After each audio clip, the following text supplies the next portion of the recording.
Hello' বন্ধুসকল, আজি মই এটা নতুন হেয়াৰ মাস্ক লৈ আহিছোঁ। যদি যাৰ আপোনালোকৰ যদি হেয়াৰ ফল আৰু হেয়াৰ গ্ৰোথ হোৱা নাই তেন্তে এপ্লাই কৰিলে নিশ্চয় লাভ হ'ব। আপোনালোকে চাই যাওক।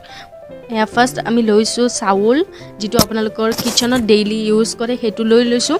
লোৱা হোৱাৰ পিছত আপোনালোকে 1.5 চামুচ লৈ ল'ব। তাৰপিছত আমি মেথিগুটি আৰু কালজিৰা লৈছোঁ, যিটো আপোনালোকৰ কিটচেনতে পোৱা যায়। ভালকৈ মিক্স কৰি দিব। তাৰপিছত আপোনালোকে পানী দি দিব।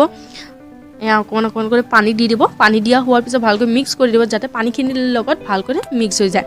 তাৰপিছত আপোনালোকে হাফ পিঁয়াজ অকণমান কাটি ল'ব। কাটি লোৱা হোৱাৰ পিছত পিচ কাটিব।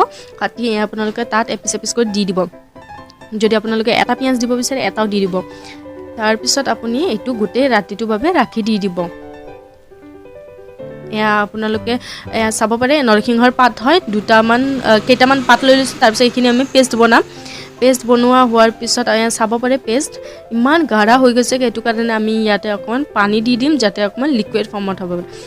চাব পাৰে কিমানখিনি লিকুইড ফৰ্মত আহিছে।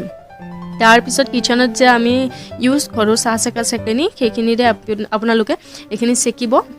চাওক, চেকা হোৱাৰ পিছত আমি ইয়াতে rosemary হেয়াৰ এচেঞ্চিয়েল অইল 2 ড্ৰপছমান দি দিম।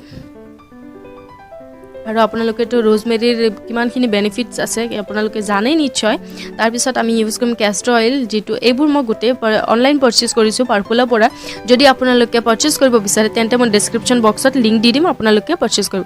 And then next coconut oil লৈছোঁ, মানে নাৰিকল তেল, যিটো আপোনালোকে লোকেল ষ্ট'ৰত পাই যাব। এইখিনি মিক্স কৰি দিব। মিক্স কৰি দিয়া হোৱাৰ পিছত এটা কণ্টেইনাৰ নহ'লে বটলৰ ভিতৰত ৰাখি দিব। দিয়া হোৱাৰ পিছত হেয়াৰত এপ্লাই কৰি দিব আপোনালোকে। তাৰপিছত চাব কিমান ধুনীয়া হয়।